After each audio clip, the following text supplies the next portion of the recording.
Chapter 22, The Prophecy Comes True. We were the first heroes to return alive to Half-Blood since Luke, so of course everybody treated us as if we'd won some reality TV contest. According to camp tradition, we wore laurel wreaths to a big feast prepared in our honor, then led a procession down to the bonfire where we got to burn the burial shrouds our cabin had made for us in our absence.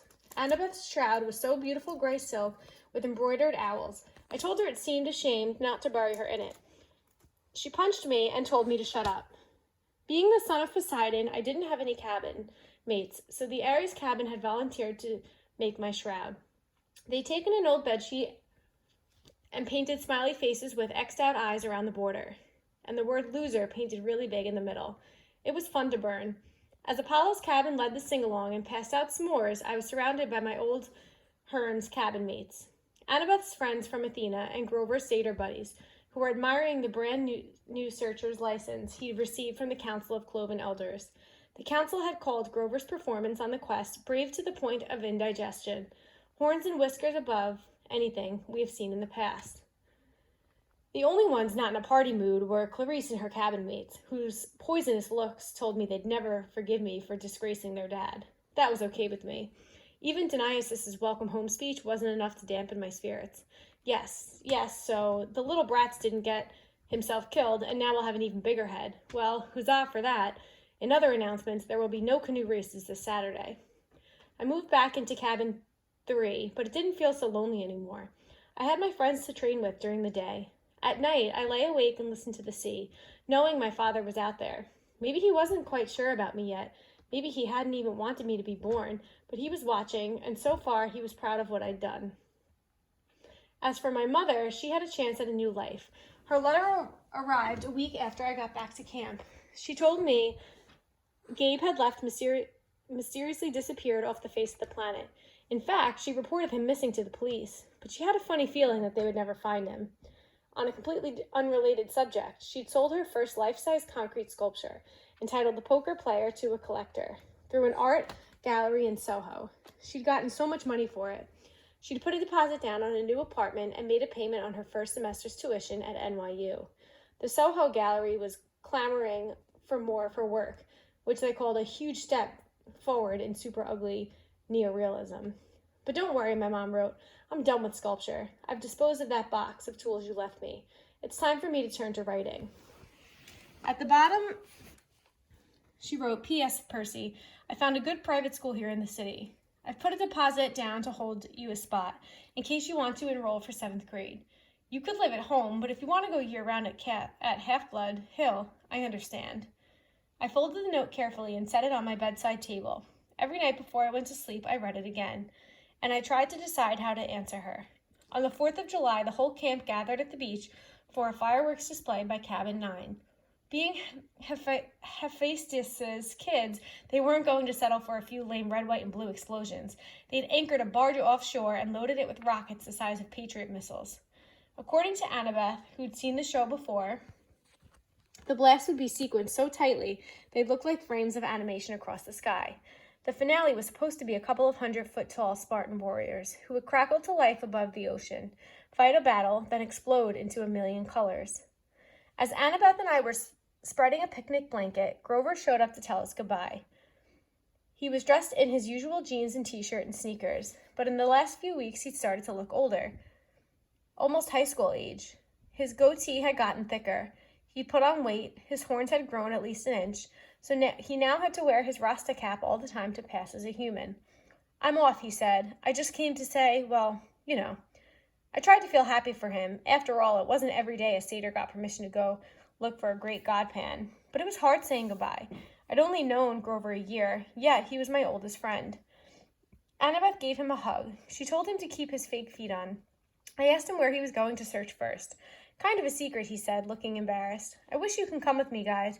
But humans and Pan, we understand, Annabeth said. You got enough tin cans for the trip? Yeah. And you remember your reed pipes? Geez, Annabeth, he grumbled. You're like an old mama goat. Geez, Annabeth. But he really sounded annoyed. He didn't really sound annoyed. He gripped his walking stick and slung a backpack over his shoulder. He looked like any hitchhiker you might see on an American highway. Nothing like the little runty boy I used to defriend from bullies at Yancey Academy. Well, he said, wish me luck. He gave Annabeth another hug. He clapped me on the shoulder, then headed back through the dunes. Fireworks exploded to life overhead. Hercules killing the Nemean lion. Artemis chasing the boar. George Washington, who by the way was the son of Athena, crossing the Delaware. Hey, Grover, I called. He turned at the edge of the woods. Wherever you're going, I hope they make good enchiladas. Grover grinned, and then he was gone. The trees closing in around him. We'll see him again, Annabeth said. I tried to believe it. The fact that no searcher had ever come back in 2,000 years. Well, I decided not to think about it. Grover would be the first. He had to be. July passed. I spent my days devising new strategies for Capture the Flag and making alliances with other cabins to keep the banner out of Aries' hands. I got to the top of the climbing wall for the first time without being scorched by lava. From time to time, I'd walk past the big house, glance up at the attic windows, and think about the oracle. Tried to convince myself that its prophecy had come to completion. Been there, done that, even though the traitor god had turned out to be Ares rather than Hades. You shall find what was stolen, and see it safe returned. Check. 1 master bolt delivered. 1 helm of a darkness back on Hades' oily head. You shall be betrayed by one who calls you a friend. This line still bothered me. Ares had pretended to be my friend, then betrayed me. That must have been what the oracle meant. And you shall fail to save what matters most in the end.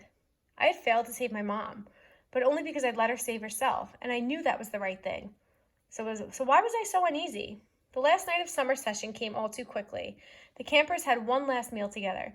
We burned part of our dinner for the gods. At the bonfire, the senior counselors awarded the end of the summer beads. I got my own leather necklace, and when I saw the bead for my first summer, I was glad the firelight covered my blushing. The design was pitch black, with a sea green trident shimmering in the center. The choice was unanimous, Luke announced. This bead commemorates the first son of the sea god at this camp, and the quest he undertook into the darkest part of the underworld to stop a war. The entire camp got to their feet and cheered. Even Ares' cabin felt obligated to stand. Athena's cabin steered Annabeth to the front so she can share in the applause. Not sure I'd ever felt as happy or sad as I did at that moment. I'd finally found a family, people who cared about me and thought I'd done something right. And in the morning, most of them would be leaving for the year. The next morning, I found a form letter on my bedside table. I knew Dionysus must have filled it out because he stubbornly insisted on getting my name wrong. Dear Peter Johnson, if you intend to stay at Camp Half-Blood year-round, you must inform the big house by noon today. If you do not announce your intentions, we will assume you have vacated your cabin or died in a horrible death. Cleaning harpies will begin work at sundown. They will be authorized to eat any unregistered campers. All personal articles left behind will be incinerated in the lava pit. Have a nice day, Mr. D, Camp Director, Olympian Council number 12. That's another thing about ADHD. Deadlines aren't just real to me until I'm staring one in the face. Summer was over, and I still hadn't answered my mother or the camp about whether I'd be staying. Now I only had a few hours to decide. The decision should have been easy. 9 months of hero training or 9 months of sitting in a classroom? Duh. But there was my mom to consider. For the first time, I had the chance to live with her for a whole year without Gabe. I had a chance to be at home and knock around the city in my free time. I remembered what Annabeth had said so long ago on our quest. The real world is where the monsters are. That's where you learn whether you're any good or not. I thought about the fate of Thalia, daughter of Zeus. I wondered how many monsters would attack me if I left Half-Blood Hill. If I stayed in one place for a whole school year, without Chiron or my friends around to help me, would my mother and I even survive until the next summer? That was assuming the spelling tests and 5-paragraph essays didn't kill me. I decided I'd go down to the arena and do some sword practice. Maybe that would clear my head. The campgrounds were mostly deserted, shimmering in the August heat. All the campers were in their cabins, packing up, or running around with brooms and mops, getting ready for final inspection.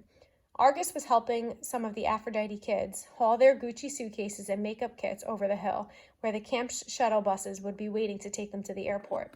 Don't think about leaving yet, I told myself. Just train. I got to the sword fighters arena and found that Luke had the same idea. His gym bag was plopped at the edge of the stage. He was working solo, wailing on battle dummies with a sword I've never seen before. It must have been a regular steel blade, because he was slashing the dummies' heads right off, stabbing through their straw-stuffed guts. His orange counselor shirt was dripping with sweat. His expression was so intense, his life might have really been in danger. I watched, fascinated, as he disemboweled the whole row of dummies. hacking off limbs and basically reducing them to a pile of straw and armor. They were only dummies, but I couldn't help being awed by Luke's skill. This guy was an incredible fighter. It made me wonder again how he possibly could have failed at his quest. Finally, he saw me and stopped mid-swing. "Percy, sorry," I said, embarrassed. It's okay," he said, lowering his sword. "Just doing some last-minute practice. Those dummies won't be bothering anyone anymore." Luke shrugged. "We build new ones every summer." Now that his sword wasn't swirling around, I could see something odd about it. The blade was two different types of metal, one edge bronze, the other steel. Luke noticed me looking at it. "Oh, this? New toy? This is a backbiter." "Backbiter?" Luke turned the blade in the light so it glinched wickedly. One side is celestial bronze, the other is tempered steel. Works on mortals and immortals, both. Thought about what Chiron had told me when I started my quest, that a hero should never harm mortals unless absolutely necessary. I didn't know they could make weapons like that. "They probably can't," Luke agreed. "It's one of a kind." He gave me a tiny smile, then slid the sword into its scabbard. "Listen, I was going to come looking for you. What do you say we go down the woods one last time to look for something to fight?" I don't know why I hesitated. I should have felt relieved that Luke was being so friendly. Ever since I've gotten back from the quest, he'd been acting a little distant. I was afraid he might resent me for all the attention I'd gotten. "You think it's a good idea?" I asked. Oh, come on." He rummaged in his gym bag and pulled out a 6-pack of Cokes. "Drinks are on me." I stared at the Cokes, wondering where the heck he'd gotten them. There were no regular mortal sodas at the camp. No way to smuggle them in unless you talked to a satyr, maybe. Of course, the magic dinner goblets would fill anything with anything you want, but it just didn't taste the same as a real Coke, straight out of the can. Sugar and caffeine, my willpower crumbled. Sure, I decided. Why not? We walked down to the woods and kicked around for some of the monsters to fight, but it was too hot. All of the monsters with any sense must have been taking siestas in their nice cool caves. We found a shady spot by the creek where I'd broken Clarissa's spear during my first capture the flag game. We sat on a big rock, drank our Cokes, and watched the sunlight in the woods. After a while, Luke said, "You miss being on a quest? With monsters attacking me every 3 feet? Are you kidding?" Luke raised an eyebrow. "Yeah, I missed it," I admitted it. "You?" A shadow passed over his face. I was used to hearing from the girls how good-looking Luke was, but at the moment, he looked weary and angry, and not at all handsome. His blonde hair was gray in the sunlight. The scar on his face looked deeper than usual. I could imagine him as an old man. "I've lived at Half-Blood Hill year-round since I was 14. He told me ever since Thalia. Well, I trained and trained and trained. Never got to be a normal teenager out there in the real world. Then they threw me on one quest. And when I came back, I was like, okay, ride's over. It was like, okay, ride's over. Have a nice life." He crumpled his Coke can and threw it into the creek, which really shocked me. One of the first things you learn at Camp Half-Blood is don't litter. You'll hear from the nymphs and the naiads. They'll get even. You'll crawl into bed one night and find your sheets filled with centipedes and mud. "The heck with laurel wreaths," Luke said. "I'm not going to end up like those dusty trophies in the big house attic. You make it sound like you're leaving." Luke gave me a twisted smile. "Oh, I'm leaving all right, Percy. I brought you down here to say goodbye." He snapped his fingers. A small fire burned in a hole in the ground at my feet. Out crawled something glistening, black, about the size of my hand. A scorpion. I started to go for my pen. "I wouldn't," Luke cautioned. "Pit scorpions can jump up to 15 feet. Its stinger can pierce right through your clothes. You'll be dead in 60 seconds. "Luke, what?" Then it hit me. "You will be betrayed by the one who calls you a friend." "You," I said. He stood calmly and brushed off his jeans. The scorpion paid him no attention. It kept its beady black eyes on me, clamping its pincers as it crawled onto my shoe. "I saw a lot out there in the world, Percy," Luke said. "Didn't you feel it in the darkness gathering? The monsters growing stronger? Didn't you realize how useless it all is? All the heroics being pawns of gods? They should have been overthrown thousands of years ago, but they hung on, thanks to us half-bloods." I couldn't believe this was happening. "Luke, you're talking about your parents," I said. He laughed. "That's supposed to make me love them? Their precious Western civilization is a disease, Percy. It's killing the world. The only way to stop it is to burn it to the ground. Start over with something more honest." "You're as crazy as Ares." His eyes flared. "Ares is a fool. He never realized the true master he was serving.